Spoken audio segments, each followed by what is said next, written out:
বাংলাদেশের প্রথম নারী প্রধানমন্ত্রী এবং বিএনপির চেয়ারপারসন খালেদা জিয়ার শেষ যাত্রায় অংশ নিতে এসেছিলেন ভারত ও পাকিস্তান সহ অনেক দেশের শীর্ষ পর্যায়ের প্রতিনিধিরা। বিশ্লেষকরা মনে করেন ভারতের পররাষ্ট্রমন্ত্রী এস জয়শঙ্করের আকস্মিক আগমন এবং পাকিস্তানের জাতীয় পরিষদের স্পিকার সর্দার আয়াজ সাদিকের উপস্থিতি এই দুই চিরপ্রতিদ্বন্দ্বী দেশের উচ্চ পর্যায়ের প্রতিনিধিদের একই মঞ্চে অবস্থান করাটা নিছক সৌজন্য নয়, বরং বাংলাদেশের আসন্ন 2026 সালের নির্বাচনকে কেন্দ্র করে একটি গভীর ভূ রাজনৈতিক বার্তার ইঙ্গিত দেয়।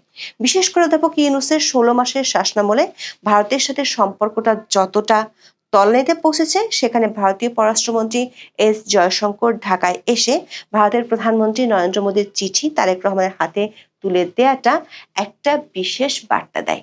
সবশেষ ইনকিলাব মঞ্চের আহ্বায়ক ওসমান হাদির মৃত্যুকে কেন্দ্র করে বাংলাদেশে ভারত বিরোধী প্রচার ব্যাপকভাবে দানা বাঁধে। দিল্লি না ঢাকা, ঢাকা ঢাকা এমন স্লোগানের সাথে আড়ালে আবডালে অনেক রাজনৈতিক দলকেও সুর মেলাতে দেখা গেছে।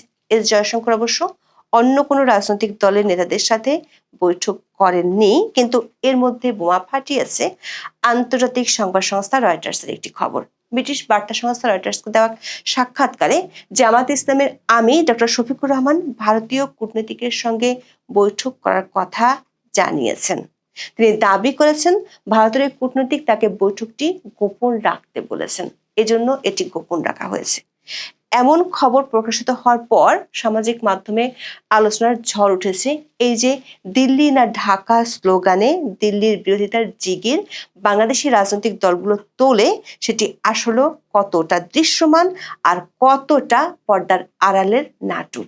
এমন নাটকের আড়ালে প্রশ্ন হলো, মিস্টার জয়শঙ্কর কি তার 4 ঘন্টার সফরে কোনো বিশেষ বার্তা দিয়ে গেছেন?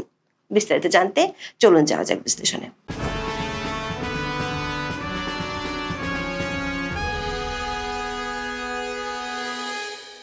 2025 সালের 30 ডিসেম্বর বাংলাদেশের রাজনৈতিক ইতিহাসে কেবল একটি তারিখ হিসেবে নয়, বরং একটি দীর্ঘ এবং বর্ণিল অধ্যায় চূড়ান্ত সমাপ্তি হিসেবে চিহ্নিত হয়ে থাকবে। দীর্ঘ অসুস্থতার পর ঢাকার এভারকেয়ার হাসপাতালে খালেদা জিয়ার মৃত্যু হয়। 31 ডিসেম্বর সংসদ ভবনের দক্ষিণ প্লাজা অনুষ্ঠিত জানাজা ও রাষ্ট্রীয় মর্যাদায় স্বামী সাবেক রাষ্ট্রপতি জিয়াউর রহমানের পাশে দাফন করা হয় বেগম খালেদা জিয়াকে। মানিক মিয়া এভিনিউতে যখন লক্ষ লক্ষ মানুষ সমবেত হয়েছিলেন, তখন মঞ্চের পেছনের সারিতে চলছিল এক অন্যরকম কূটনীতি। বাংলা ট্রিবিউনের খবরে বলা হয়েছে, সাবেক প্রধানমন্ত্রী খালেদা জিয়াকে শেষ শ্রদ্ধা জানাতে জাতীয় সংসদ ভবনে একত্রিত হয়েছিলেন প্রায় 33টি দেশের প্রতিনিধি। এর মধ্যে ভারতের পররাষ্ট্রমন্ত্রী এস জয়শঙ্কর এসেছেন ভারত থেকে। এছাড়া পাকিস্তানের পররাষ্ট্রমন্ত্রী ইসাক দারের আসার কথা থাকলেও এসেছেন পাকিস্তানের জাতীয় পরিষদের স্পিকার সর্দার আয়াজ সাদিক। দক্ষিণ এশিয়ার দুই বৈরী প্রতিবেশীর মধ্যে মুখ দেখাদেখি বন্ধ থাকলেও দুই দেশের উচ্চ পর্যায়ের প্রতিনিধিরা আজ বাংলাদেশের করমর্দন ও কুশল বিনিময় করেছেন। এ সময় ভারতের পররাষ্ট্রমন্ত্রী এবং পাকিস্তানের স্পিকারের মধ্যে কি কথা হয়েছে তা নিয়ে কৌতূহল সৃষ্টি হয়। বুধবার পাকিস্তানের জাতীয় সংসদের এক্স হ্যান্ডেলে করা এক পোস্টে বিষয়টি খোলাসা করা হয়েছে। পোস্টে বলা হয়, পাকিস্তানের স্পিকার আয়াজ সাদিককে দেখে এগিয়ে গিয়ে করমর্দন করেন ভারতের পররাষ্ট্রমন্ত্রী জয়শঙ্কর। এ সময় নিজ পরিচয় দিয়ে আয়াজ সাদিককে বলেন, আমি আপনাকে চিনতে পেরেছি। পাকিস্তানের জাতীয় সংসদের সেই পোস্টে আরো বলা হয়, 2025 সালের মে মাসে পাকিস্তান ভারত সংঘর্ষের পর এই আলাপচারিতাই ভারতের পক্ষ থেকে প্রথম উল্লেখযোগ্য উচ্চ স্তরের যোগাযোগের সূচনা। কূটনৈতিক সূত্রগুলো বলছে, ভারতের পররাষ্ট্রমন্ত্রী ডক্টর এস জয়শঙ্করের ঢাকা সফর ছিল অনেকটা ঝটিকা অভিযানের মতো। মাত্র 4 ঘন্টার সফরে তিনি কেবল শোক প্রকাশ করতেই আসেননি, বরং তিনি বহন করে এনেছিলেন প্রধানমন্ত্রী নরেন্দ্র মোদীর একটি ব্যক্তিগত চিঠি, যা তিনি সরাসরি তুলে দেন বিএনপির ভারপ্রাপ্ত চেয়ারম্যান তারেক রহমানের হাতে। এটি ছিল গত 18 বছরের মধ্যে কোনো ভারতীয় মন্ত্রীর সাথে তারেক রহমানের প্রথম আনুষ্ঠানিক সাক্ষাৎ। নরেন্দ্র মোদীর চিঠিতে বিএনপির ভারপ্রাপ্ত চেয়ারম্যানকে প্রিয় তারেক রহমান সাহেব সম্বোধন করে লিখেছেন, আপনার মা বাংলাদেশের সাবেক প্রধানমন্ত্রী ও বাংলাদেশ জাতীয়তাবাদী দলের চেয়ারপারসন মহামান্য বেগম খালেদা জিয়ার প্রাণের খবরে আমি গভীরভাবে শোকাহত। এই গভীর ব্যক্তিগত শোকের সময় আমার আন্তরিক সমবেদনা গ্রহণ করুন। তার আত্মা চিরশান্তিতে বিশ্রাম নিক এই কামনা করি। চিঠিতে নরেন্দ্র মোদী খালেদা জিয়াকে বেগম সাহেবা বলে সম্বোধন করেন। সালের জুনে ঢাকায় বেগম সাহেবার সঙ্গে সাক্ষাৎ ও আলোচনার কথা স্মরণ করে মোদি বলেন, খালেদা জিয়া ছিলেন দৃঢ় প্রত্যয়ী ও অটল বিশ্বাসের এক বিরল নেতৃত্ব। বাংলাদেশের প্রথম নারী প্রধানমন্ত্রী হওয়ার গৌরব অর্জন করেছিলেন। বাংলাদেশের উন্নয়নে যেমন তিনি গুরুত্বপূর্ণ অবদান রেখেছেন, তেমনি ভারত বাংলাদেশ সম্পর্ক জোরদার করতেও তার ভূমিকা ছিল উল্লেখযোগ্য। ভারতের প্রধানমন্ত্রী নরেন্দ্র মোদী জানিয়েছেন, নতুন সূচনার প্রত্যাশা। লিখেছেন, খালেদা জিয়ার প্রস্থান অপূরণীয় শূন্যতা সৃষ্টি করলেও তার দৃষ্টিভঙ্গি ও উত্তরাধিকার টিকে থাকবে। বিশেষজ্ঞরা মনে করেন, জয়শঙ্করের এই সফর বাংলাদেশ ও ভারতের মধ্যকার সম্পর্কের ক্ষেত্রে অনেক কিছুর ইঙ্গিত দেয়। ভারতের পররাষ্ট্রনীতির একটি দিক হলো নেইবারহুড ফার্স্ট বা প্রতিবেশী প্রথম নীতি, কিন্তু 2015 সাল থেকে বাংলাদেশের সাথে যে সম্পর্কের স্বর্ণযুগের দাবি ভারত করে আসছিল, তা 2025 সালের শেষ দিকে এসে এক গভীর খাদের কিনারায় দাঁড়িয়েছে। খালেদা জিয়ার মৃত্যু সেই সংকটে এক নতুন মাত্রা যোগ করেছে বলে মনে করেন বিশ্লেষকরা। শেখ হাসিনাকে দিল্লিতে আশ্রয় দেওয়া এবং বাংলাদেশের সংখ্যালঘু নির্যাতনের অভিযোগে ভারতের সোচ্চার অবস্থান ঢাকার নতুন প্রশ্নের সাথে দিল্লির দূরত্ব বাড়িয়ে দিয়েছে। বিশেষ করে বেগম জিয়ার মৃত্যুর আগে শরীফ ওসমান হাদির হত্যাকাণ্ড বাংলাদেশকে এক ভয়াবহ সহিংসতার দিকে ঠেলে দিয়েছিল। ইনকলাব মঞ্চের এই মুখপাত্রের মৃত্যুতে যে ভারত বিরোধী বিক্ষোভ হয়েছে, তাতে প্রথম আলো এবং ডেইলি স্টার অফিস আক্রান্ত হয়েছে। এই অগ্নিগর্ভ পরিস্থিতিতে খালেদা জিয়ার মৃত্যু এবং জানাজায় বিদেশি নেতাদের আগমন যেন এক প্রকার সেফটি ভালভ হিসেবে কাজ করেছে।